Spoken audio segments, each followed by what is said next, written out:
আজ তৈরি করে দেখাবো ফুল সুন্দরী পিঠা। এই ফুল সুন্দরী পিঠা বানাতে বানাতে মন সুন্দরীও হয়ে যাবেন। এটা শুধু দেখতেই সুন্দর না, খেতেও ভীষণ মজার। পৃথিবীর সেরা স্বাদের পিঠা হতে যাচ্ছে আমার আজকের নাস্তায়। এটা কতটা ক্রিস্পি দেখলেই কিন্তু বোঝা যাচ্ছে, আর মুখে দিলে তো মিলিয়ে যাবে।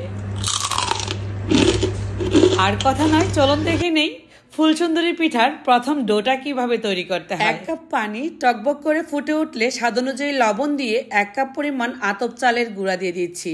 এটা আমার বাজারের কেনা আতপ চালের গুঁড়া, শুকনা গুঁড়াটাই নিয়েছি। এবার হাতে নিয়ে যখন দেখতে পারবেন যে মসৃণ ডো তৈরি হয়ে গেল, ঠিক তখনই নামিয়ে হাতটাকে একটু ভিজিয়ে ভিজিয়ে গরম গরম অবস্থায় মথে নিতে হবে। খুবই সুন্দর মসৃণ ডো তৈরি হয়ে যাবে। এই তো ডো তৈরি হওয়ার পর ছোট ছোট লেচি করে এভাবে করে একটু চ্যাপটা করে নিতে হবে, ছোট সাইজের রুটির মতো।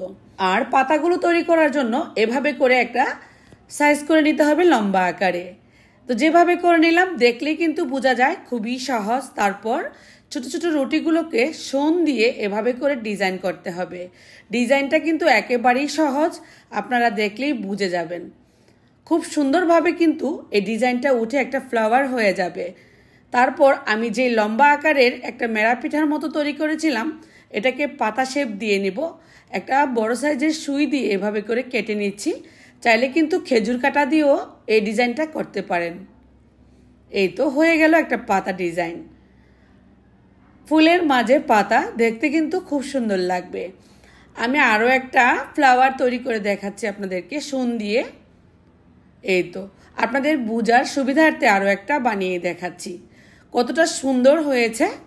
সবগুলো পিঠা বানানোর পর এবার ভাজার পালা, চলে যাব কিচেনে। পাতা শেপগুলো অনেকগুলো হয়েছে, সবগুলো ভাজতে চলে যাব। তেল পর্যাপ্ত পরিমাণে গরম বসিয়ে দিয়েছিলাম। গরম তেলে এবার একে একে পিঠাগুলো ছেড়ে দিচ্ছি। একসঙ্গে সবগুলো ফুলই আমি দিলাম এখানে। এক এক বেছে বেছে ভেজে নেব। প্রথমে ফুলগুলো ভাজা হয়ে যাক। কালারটা যদি আপনারা একটু বেশি আনতে চান, সেক্ষেত্রে একটু বেশি সময় নিয়ে ভাজতে হবে। আর যদি হালকা কালার রাখতে চান, সেক্ষেত্রে কিন্তু আরও একটু আগে নামিয়ে নিতে হবে। এবার আমি পাতার বেসটা দিয়ে দিলাম। সেম প্রসেসেই ভাজতে হবে, নাড়লে চাললেও কিন্তু ভেঙে যাবে না এই পিঠাগুলো, যেহেতু আতপ চালের গুঁড়া দিয়ে তৈরি হয়েছে।